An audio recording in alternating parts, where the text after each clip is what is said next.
Welcome to Men Pursuing More, the podcast for men who are committed to growth, purpose, and finishing strong. I'm your host, Roger Maupin, and here we believe that real men don't just chase success, they pursue significance.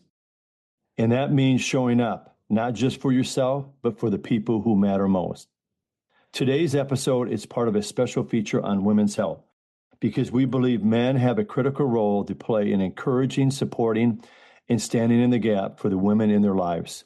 Whether it's your wife, your daughter, your mom, sister, or grandmother, this is your moment to lead by lifting them up.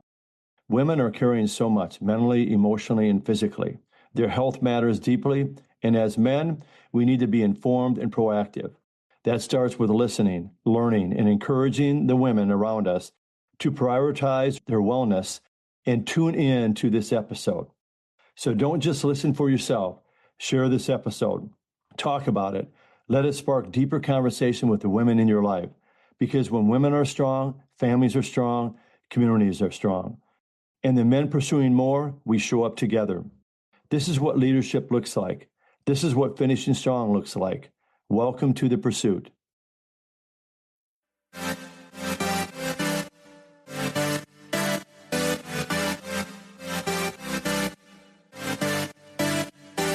Welcome to Men Pursuing More. I'm your host, Roger Maupin. I believe every man has the potential to push past his limits and strive for something greater. Whether you're a former athlete who is looking for what's next, a professional pushing through the daily grind, or someone simply ready to break through life's toughest challenges, you're ready to step into the pursuit of something more. Your pursuit begins now.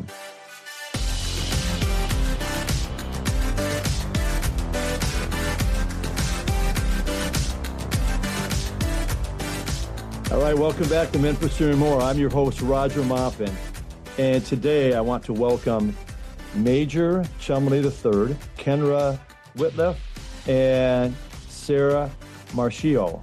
And our focus today is on women's health. In this episode, we want to encourage men to share with all the women in their lives about this podcast and continue to pursue more in all the women in their lives, which it might be their wife, their sister, mother, grandmother, aunt, you name it, coworkers. So with all that, we're going to get right into these three guests to share a little bit about their background. So we're going to start with you, Major. If you can share your background and give the listeners one basic step that helped you in your fitness journey. Yeah, so my background is I played sports all my life, essentially, and I got in really good shape in college. And when I got home from college, I had people reaching out and just like, hey, man, you're in really good shape. Send me your workout. What are you doing? Help me. So then that's when I decided, man, maybe I should help people. So then I would help a couple people here and there for free, get them really good results, and love the process, love the journey, love seeing them get, the result and that they were looking for. And so that was the catalyst to where I am today as far as helping people for the last 20 odd something years. All right, let's move on to Sarah. How about you, Sarah? I'm a 33-year-old personal trainer, small group instructor, and pro bikini bodybuilder competitor. All right, awesome. Thank you, Sarah. All right, Kendra. I got kind of similar to Major, grew up playing sports all my life and really didn't get into like the strength and fitness portion until high school. And then once I started working out with some friends, I took it more serious. And that's when I got more into the nutrition focus, and then working for a company called Whoop, which is a fitness wearable that tracks like your sleep, health, body, the whole shebang. That was definitely an eye-opener for me, and I've been on it ever since. All right, appreciate it, Kendra. So let's jump into this next question, because I think there's a number of, well, it's men and women, but this is women's health, just kind of frustration part. So Major, let's start with you. Share with the listeners the frustrations some women have with, if you want to call it weight management. I know some of you kind of talk about, hey, the fat loss, whatever you want to use as words, and then why is it more challenge for women compared to men?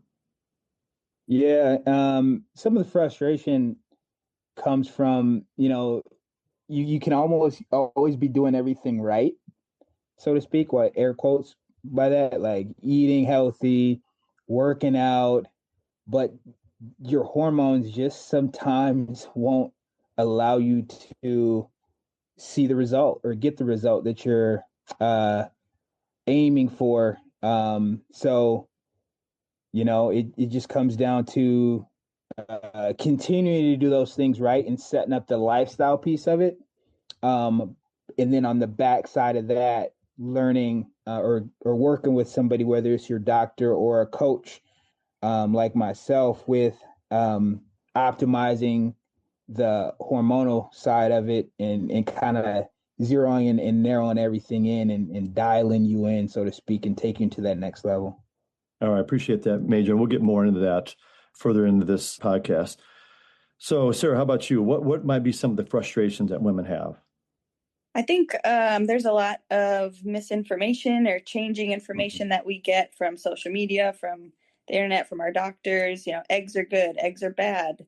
This is good, this is bad. It changes on a dime. And so there's a lot of confusion on what's actually the right step to do. And I think just kind of setting it straight would ease a lot of people's minds and make the process a lot easier for most women. So, and that's the kind of the goal in this podcast going forward is really to help women that it's like that obstacle or those challenges of like, okay, what is true? This is what social media is saying. This is what this supposedly expert's saying. So I appreciate that, Sarah. And how about you, Kendra? I guess the biggest frustration as like me from a client perspective, because I work with Sarah and Major as they help me along my journey. I think the biggest frustration that I've come across is comparing myself to others and how they're losing the fat loss faster than me, or they're building muscle quicker than I am, when kind of like, so I'm kind of comparing myself. And I think when women compare themselves to others, I think that's like a big part of like the mental portion of it. And that's where we all just need to come together and realize that everybody's body's hormones different and they adapt differently depending on what they're eating and what their activities are. So you just got to realize each body is different and they're going to adjust to what their body is wanting. Yeah, I appreciate that, Kendra. And you probably all feel this way. They see pictures on social media, people promoting this on social media. Look at how I lost 10 pounds, or look at how, or just they just see others on social media, or they maybe work out with, or maybe coworkers. So I appreciate that comparison, Kendra. All right, let's move on let's start with you, Sarah. Share with the listeners maybe a first step, or how do I get started in the process of improving kind of overall health? What's kind of a first step? For me, it's just moving your body, whatever that looks like. If it's going on walks, if it's playing a sport you love, if it's going on tennis, like whatever you enjoy doing is something you'll stick with. So if you decide you want to do, weightlifting, but you absolutely hate the gym, the chances that you're going to stick with that long term are pretty, pretty low. But if you love dancing, you join a Zumba class, or you do something that you actually find enjoyment and you love doing it, it doesn't seem like a terrible thing to do. I think you're way more likely to stick with it, and you'll enjoy it, and you'll grow, and you'll learn more about that sport. But with that being said, you also have to fuel your body with a variety of whole foods to have the energy to do those things that you love. Yeah, because that kind of burnout where you do something you really don't enjoy. Maybe you do it for a while and it's like, and then you just kind of get burned out. You get to a point where it's like, can't do it anymore. It's no longer fun. Yeah. It is. All right, Kendra, how about you? First step for me is just being aware of my body and like what my symptoms are. If I want to like work on fat loss, or just being awareness is probably the biggest key. And then depending on what that awareness is, try starting small, like change your food, slowly change one meal at a time or a snack at a time. And then kind of what Sarah was saying as well is find an activity that you enjoy doing that you don't dread going to, because that's going to be the hardest part. Like not every day do you want to go lift, but yet you have to like dread and get motivated. So that's where like some people relate to like the energy drinks just to get that energy boost to get motivated to go. So it's like almost the healthy route would be find something that you're interested in and start with that, and then slowly add more or adjust as need be. Appreciate that, Kendra. Okay, how about you, Major? Yeah, yep. I've been coached by me or something. No, that's perfect. I mean, that's exactly what I would say. Like, they both hit it on the head. It's like, you don't necessarily start, and it really depends on where you are in your journey. You don't necessarily have to start with like the hard stuff first. Just start with the easy stuff, like walking, right? Changing your diet, whether that be, and I'm a big fan of not overhauling, right? So I say the last thing you'd want to do is, if you need to redo your house and you live in the house, like you live in your body, the last thing you want to do is tear the bathrooms up, the kitchen, the basement, tear everything down to not fix any of it. Versus, hey, let's do the master bathroom first. Let's get that done. Okay, now let's work on the floors. Okay, we got the floors done. Now let's work on the kitchen. Stair step this thing. You slowly work the process while working the lifestyle, and then maybe 2 years, 3 years down the road, you have a whole new house that you can live in, and you love living in it, versus tearing the whole damn thing down and to not do any of it, to not fix any of it. That's perfect. Appreciate that, Major. All right, let's move on to about a coach, and why would a coach be important in helping assist in achieving health goals? So let's start with you, Major. What's the importance of like having a coach to help you through the journey? The coaches have coaches, right? Some of the best athletes in the world, LeBron James, Jordan, Kobe Bryant, Peyton Manning, Tom Brady, they all had coaches, right? Whether it be on their teams, or whether it be their nutrition guide coach, or whether it be their strength and conditioning coach, right? Like, it's very important, especially if you want to have that, because they're going to be that second set of eyes. That's point number one. And then point number two is that GPS, right? So here's another one of my analogies. We all know, well, not all of us, but most of us know where Florida is, general direction, southeast, right? We could start driving there if we wanted to, but that doesn't mean we're going to get there efficiently and effectively. But if we have the GPS, which is our coach, and our, taking us there, we're going to see the roadblocks before they come. We're going to know to turn left when we need to turn right, that type of thing. So the coach is going to be there to look at your whole situation from a top-down view, different set of eyes, and then you're not going to be guessing what I should do next, or maybe I should do this, or should I pull these calories here, or should I add this, add that? The coach is going to be there to keep you steady, keep you easy, and work the progress and work. I like it. What you said about keeping it steady, that kind of focus and steady. How about you, Sarah, about the importance of a coach? For at least me specifically, in regards to saying working out or doing, maybe something, I wouldn't write my own workouts because I know what I like to do. I know what I don't like to do. And I'm more likely to write, in workouts that I enjoy doing, which aren't necessarily what I need to do. So it's nice to have someone that is more knowledgeable than you, someone that's been there before, someone that's seen this, time and time again, and they have experience working with people from all different walks of life with all different, health conditions. And it's just important to surround yourself with people who are more knowledgeable than you. It's always a learning process, and it's hard to learn from people that don't know more than you. I like that. Coaches need coaches. Mm-hmm. All right. How about you, Kendra? I guess like the biggest thing for me for having a coach is they hold you accountable, and you learn so much as time goes on. Being coached by these two guys, like, I've learned so much about myself, that I wasn't eating enough when I first started, and I wasn't drinking enough water. So it's like, it makes you aware of the stuff. Like, you think you're fine, but your body really needs more than you think. And so it's just more of like an eye opener to not only help you accountable, to make sure you're on track with what your goal is and approaching it in a safe and healthy way. Why do you feel, just stay on that topic about accountability? They asked all three of you this question about accountability. Why do people have challenges with accountability when it comes to like their own health?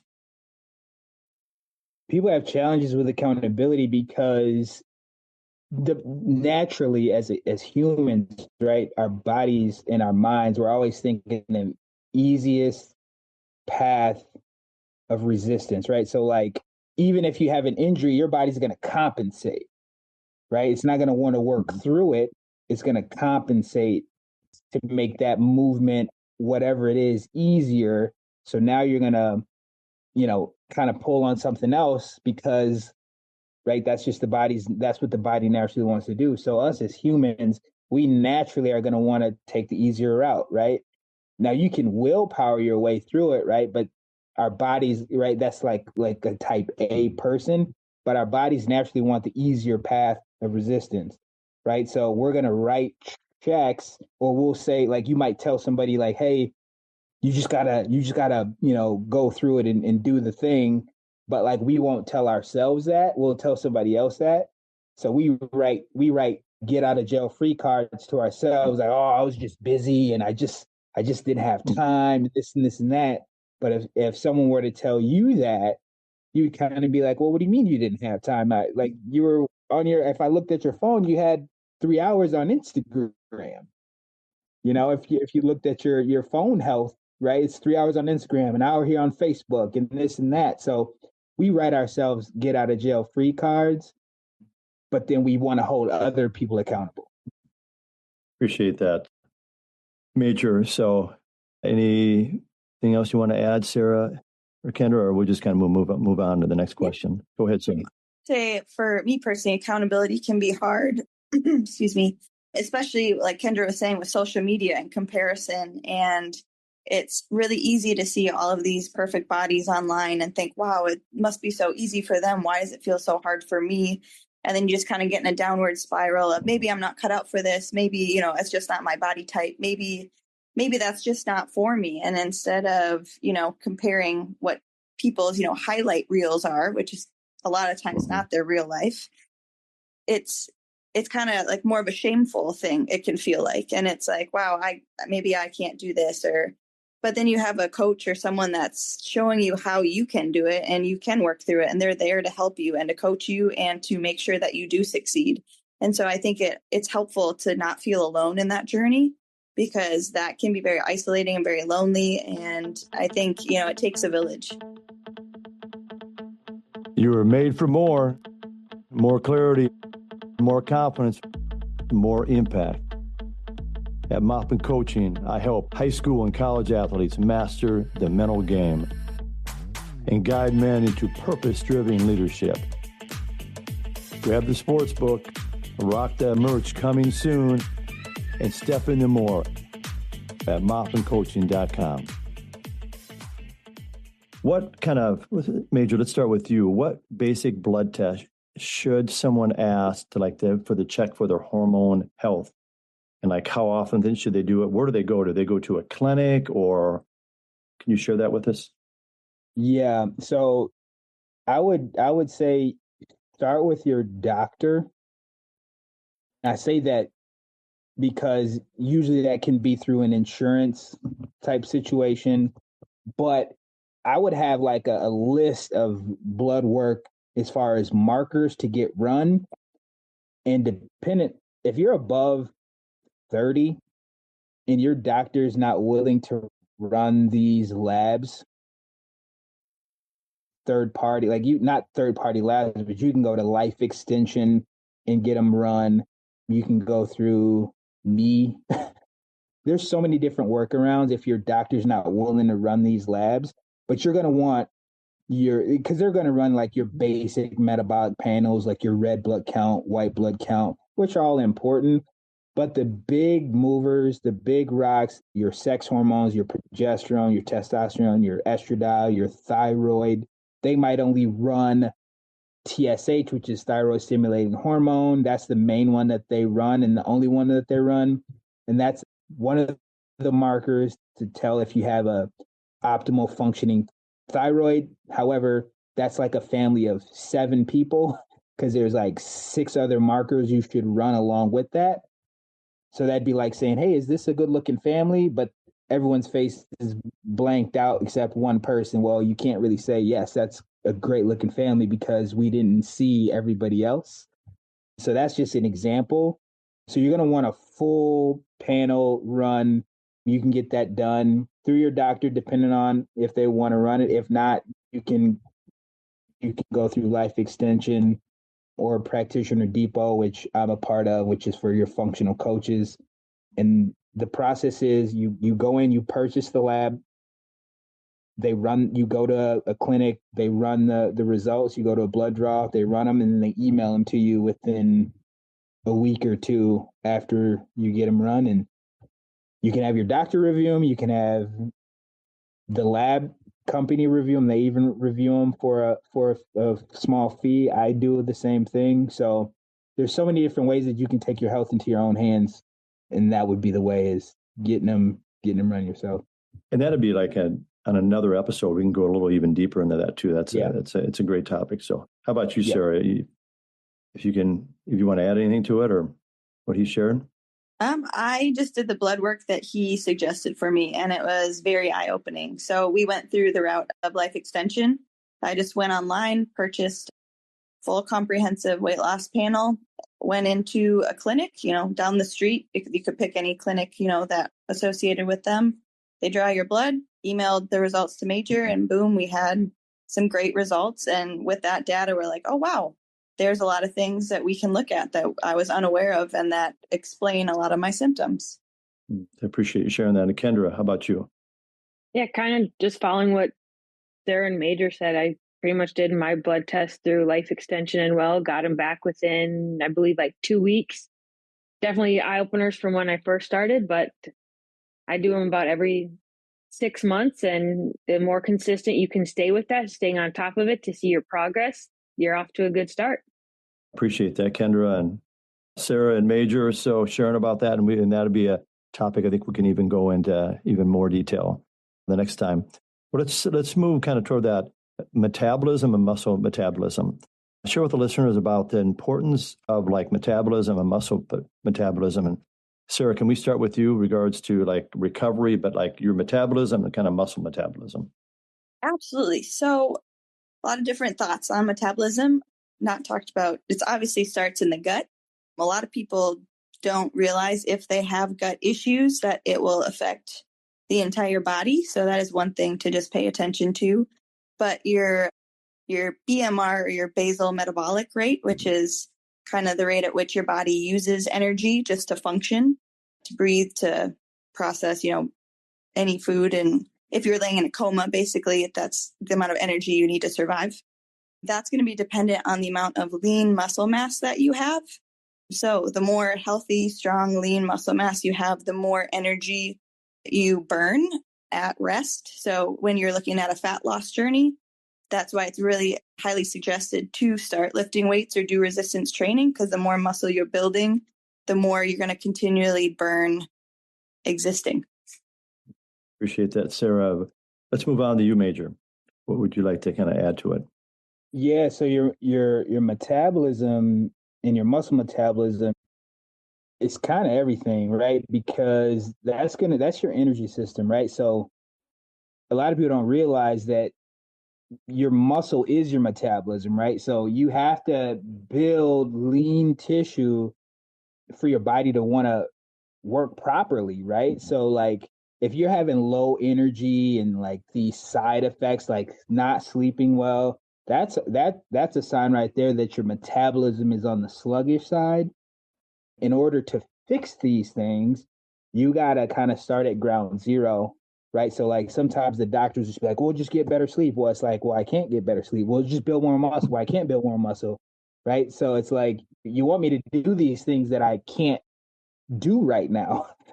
So you have to, so the thing that I would say is you start with, outside of the labs and stuff like that, is just working the lifestyle, right? So like cleaning things up, right? Getting those street sweepers out in the streets, cleaning everything up. And once we do that, now we can really start to dive in and get a little bit more granular with the process. But get the street sweepers out, start getting that energy system clear and clean, right? So when I say street sweepers, I mean cleaning out all the junk, right, in your cupboards. in your body, in your GI, right? Because like she said, everything starts in the gut. The gut is the second brain, and if we don't have that clear or a clear pathway to that, it's going to be really tough to see results happen. So you got to get the street sweepers out. You got to clean everything up, clean the junk out, and then start from ground zero and really work work the case day in, day out, week in, week out, month in, month out, and sometimes year in, year out. And when that happens, then you get the result you're looking for. I like it. Clean it out. Clean your cupboards up. clean your system out. And how about you, Kendra? From like a client perspective, I know like when I first started my journey, I was off to like a sluggish start, and it took me a while for like I had a very slow metabolism. But like once I started working with these two, I think I can still picture it in my head the one time I was telling them, like, once I started eating more and treating my body healthy and getting more like natural nutrients in me, there was a time where my metabolism was like off the roof, like I've never experienced in a good way. Like I was just hungry. I just wanted to keep eating. So I just felt like happier and like healthier and like more energetic. So it's like I started at the bottom and I worked my way up, and working with a coach and getting like direction from them, like you can change your metabolism within a couple months. Let's go to Sarah, then we'll come back to Major. Oh yeah, I would just say, I would say food nowadays is not what food used to be. Thinking back, I mean, obviously we weren't around thousands of years ago, but our bodies were not made to process these fake, artificial, man-made, lab-made stuff. So the closer you can get back to nature, the body knows what to do with that. It knows how to break it down. But when you're just fueling your body with these fake things, it takes longer to digest. Your body doesn't know how to digest it. It'll put it different places because it's like, we don't know what to do with this.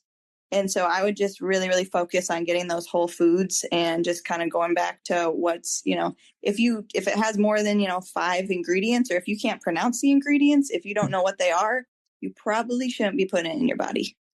So good. Major.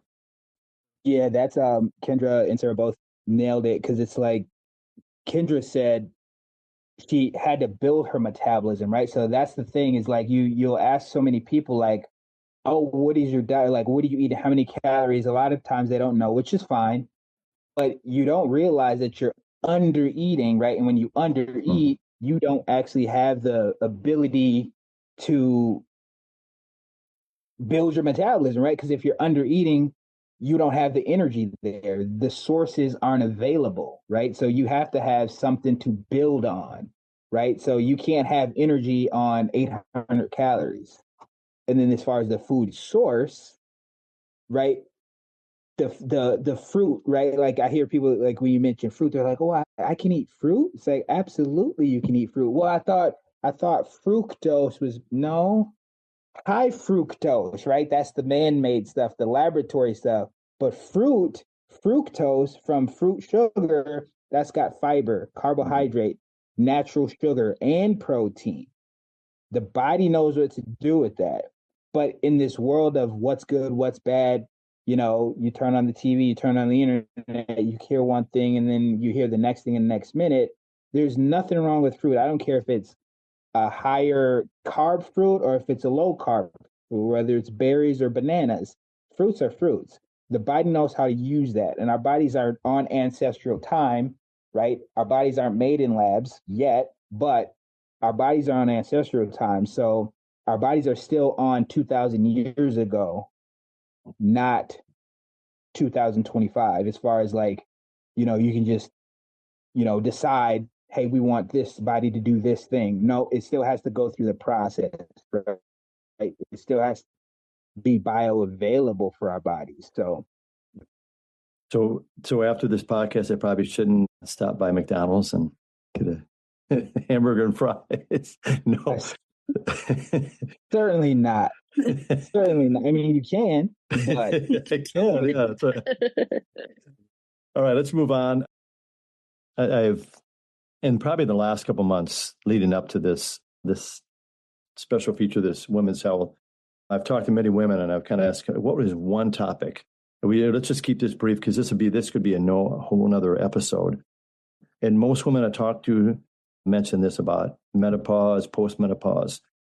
So what can you share with women? Keep it real brief because it's going to be another time about this menopause, post-menopause, why some of the frustration. You just want to know how to prepare, but also when they're post-menopause, what can they do to, and maybe we've already kind of addressed some of that. So Sarah, can we start with you? Just kind of keep it brief, maybe about 30 seconds. I would still say just continue to move your body. And then talking about that lean muscle, just having a healthy metabolism, prioritize protein.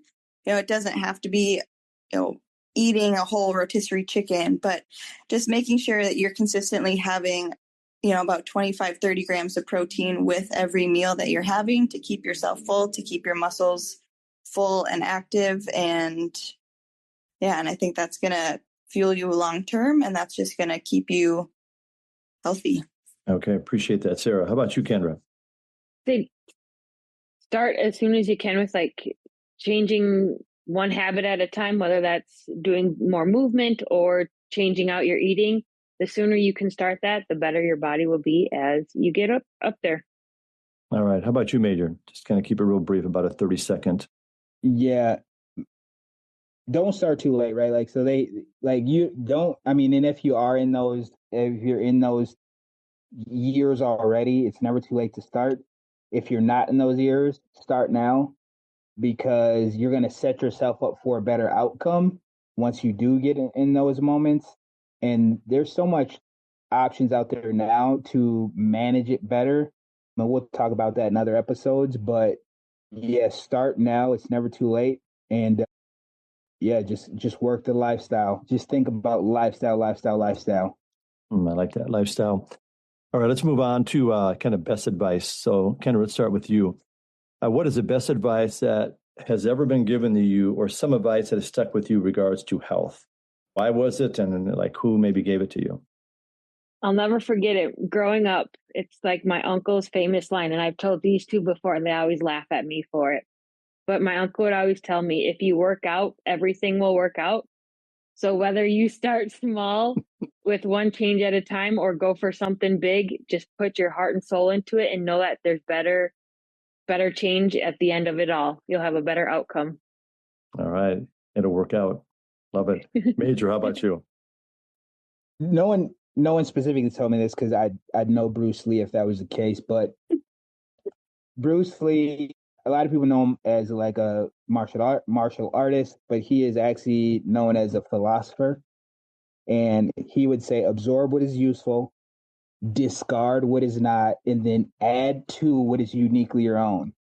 And that is what fitness is, right? So like Sarah said earlier, if you don't want to work out, do Zumba, right? So absorb what is useful, start now, lifestyle, discard what is not, the things that you don't necessarily want to approach, and then add to what is uniquely your own. So you may add working out at a gym later, but then you're just adding things and taking things and plugging and playing as you go.